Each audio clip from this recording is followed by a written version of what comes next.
જો સરસ મજાની છે ને અમેરિકન મકાઈ આવી ગઈ.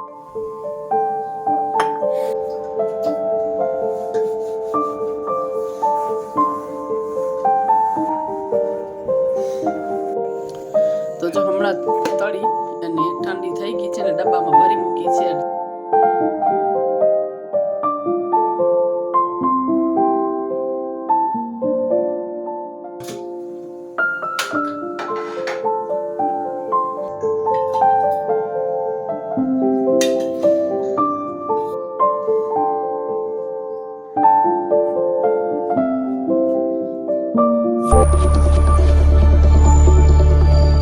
હેલો ફ્રેન્ડ, સ્વાગત કરું છું તમારું એક નવા વિડીયોમાં. તો આજે દિવસ છે સોમવારનો અને સવારનો ટાઈમ છે.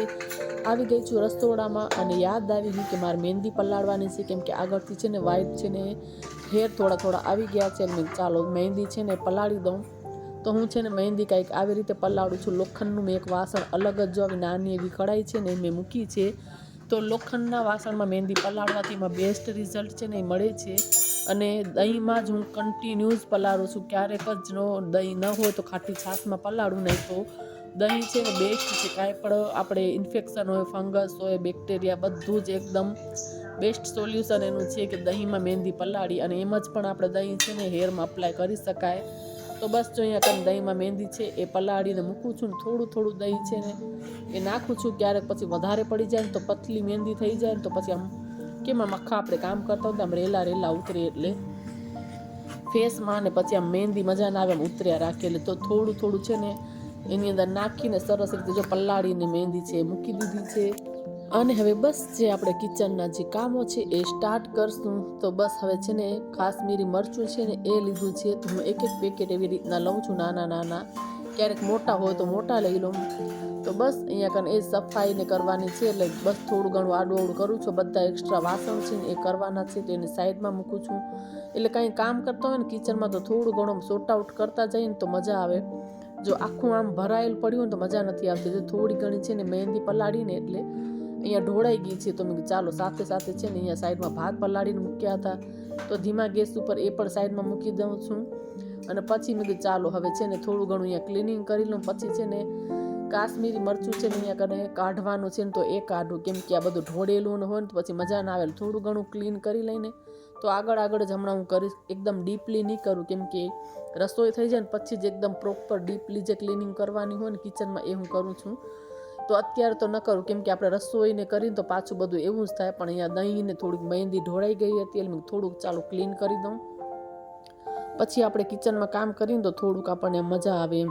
તો જો કાઉન્ટર ટોપ સારી રીતે એકદમ ક્લીન અહીંયા કને કરી લીધું છે ને હવે છે ને મરચું ભરવાનું છે બેણીમાં. તો બસ કાશ્મીરી મરચું છે ને એ શાકમાં ને અમુક એવા કલર હોય ને બહુ સરસ આવે છે. તીખું ઓછું હોય ને અમે છે ને તીખું બહુ નથી ખાઈ શકતા, બહુ ઓછું તીખું ખાઈ. એટલે આ કાશ્મીરી મરચું છે ને એ બસ બહેણીમાં હું ભરી દઈશ. અને સાદું મરચું પણ રાખ્યું છે. તો આમ જ્યારે લાલ મરચાંની ચટણી ને પાઉંભાજીમાં ને એમાં હું આ કાશ્મીરી જ યુઝ કરું છું. એટલે એનાથી બહુ જ એકદમ કલર છે ને બહુ સારો આવી જાય છે. એટલે એ મરચું છે ને વધારે હું યુઝ કરું છું.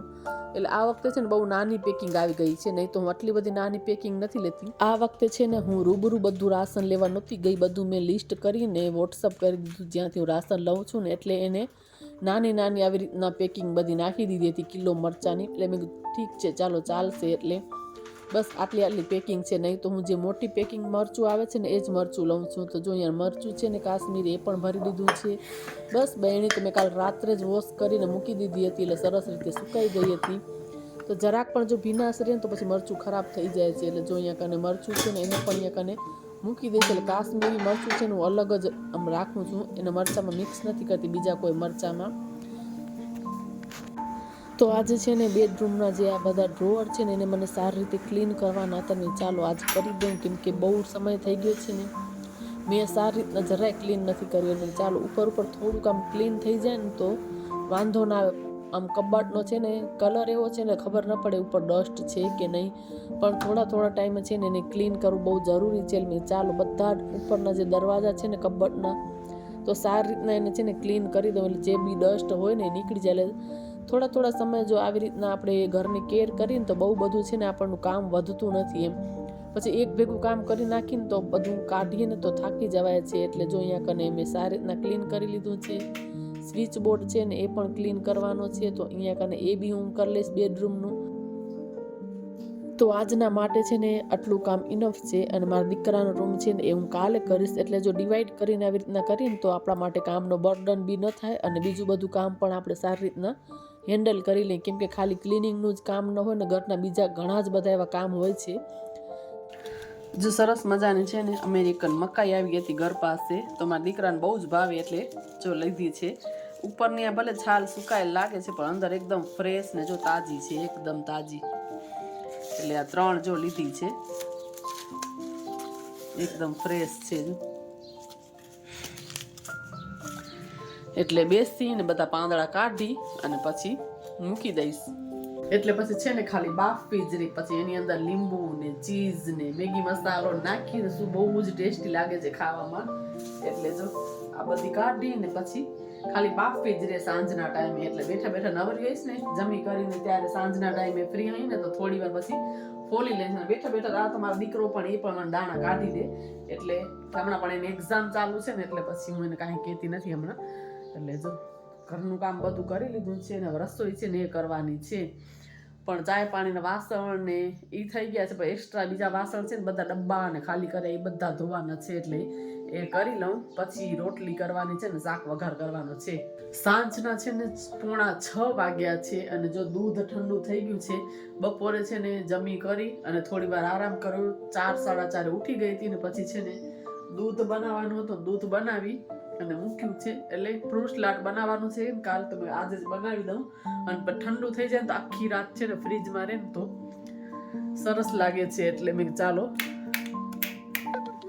એટલે છે ને કે દૂધ બનાવી લીધું છે, અને હવે કપડાં છે ને ચેન્જ કરવાના છે.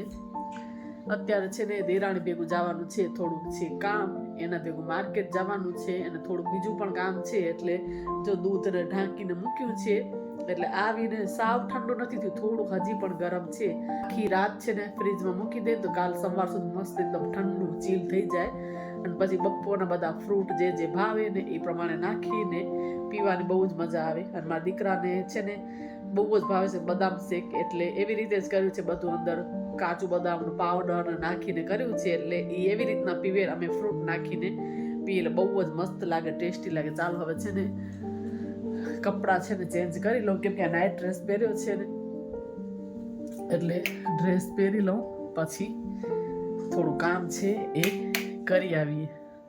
વાગી ગયા છે 7:45. અમે કામ પતાવા ગયા હતા ને આવતા આવતા લેટ થઈ ગયું. 7:45 વાગ્યા છે. જસ્ટ આવીને જો ફટાફટ છે ને દાણા અને વેફર છે ને તળ્યા.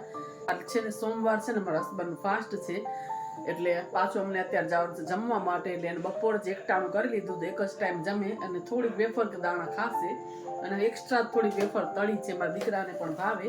એટલે જો તળીને ઠંડી થવા માટે મૂકી છે. તો જો હમણાં તળી અને ઠંડી થઈ ગઈ છે ને ડબ્બામાં ભરી મૂકી છે. અને સિંગદાણા પણ મૂક્યા છે. અને જો અહીંયા કને તેલ પણ પડ્યું છે, હમણાં જ તળી જ છે. એટલે બસ જો ઠંડી થઈ ગઈ છે, ડબ્બા બંધ કરીને મૂકી દઈએ. ચાલો છે ને હવે કપડાં ચેન્જ કરી લઈ, કેમ કે 7:45 થયા છે અને 8 વાગે નીકળશો અમે લોકો. એટલે હવે કપડાં ચેન્જ કરી લઉં, પછી તમે લોકોને મળું.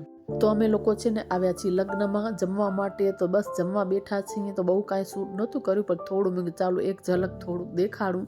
તો ફટાફટ જમવા બેસી ગયા હતા. બહુ જ ભૂખ લાગી હતી, એટલે જો બેસી ગયા હતા. માહી બધા એને હાય બોલે છે, અને સરસ મજાનું જમવાનું મસ્ત હતું. એકદમ જમી કરી થોડી વાર બેઠા, ને પછી અમે લોકો ઘરે પાછા આવી ગયા હતા. તો સવાર પડી ગઈ છે ને કાલ પછી છે ને વિડીયો એન્ડ નહોતો થયો. એટલે મેં ચાલો સવાર ચા નાસ્તો બધું જ કરી લીધું છે. ને આજે છે ને હું વિચારું છું કે હોળી પછી છે ને ઘરની સાફ સફાઈ કાંઈ મેં સ્ટાર્ટ નથી કરી, કેમ કે હોળીની જાર કાઢવી જ પડે. હોળી પછી આમ ઘરની અંદર આમ જોઈએ તો બધી જગ્યાએ કરોડિયાના આમ ઝાડા ને થઈ જ જાય છે. એટલે મેં ચાલો થોડું ઘણું છે ને સાફ સફાઈ પણ આજે સ્ટાર્ટ કરું. પછી મને યાદ આવ્યું મેં વિડીયોનો એન્ડ પણ નથી કર્યું. એટલે આજે મારો વિચાર છે કે કિચનમાં થોડા ઘણા ડ્રોઅર ને એવું બધું કરવું, ને જે સ્ટોર રૂમ છે એ બધું સાફ સફાઈ કરીએ. તો જોઈએ કેટલે પહોંચ્યા છે. તો ચલો આ વિડીયોને અહીંયા જ એન્ડ કરી દઈએ. તમે જો વિડીયો પહેલી વખત જોતા હો તો બસ જરૂરથી જ વિડીયોને લાઇક કરજો, ચેનલને સબસ્ક્રાઇબ કરજો, અને વિડીયોને વધુ શેર કરવાનું ભૂલતા નહીં. તો બસ આવી જ રીતે નવા વિડીયો તમારી સાથે હું લાવતી રહીશ. તો વિડીયોને જરૂરથી લાઈક શેર અને સબસ્ક્રાઇબ કરજો. ફરી પાછા મળીએ નવા એક વિડીયોમાં. ત્યાં સુધી બધાને હર હર મહાદેવ, જય માતાજી, જય શ્રી કૃષ્ણ, બાય.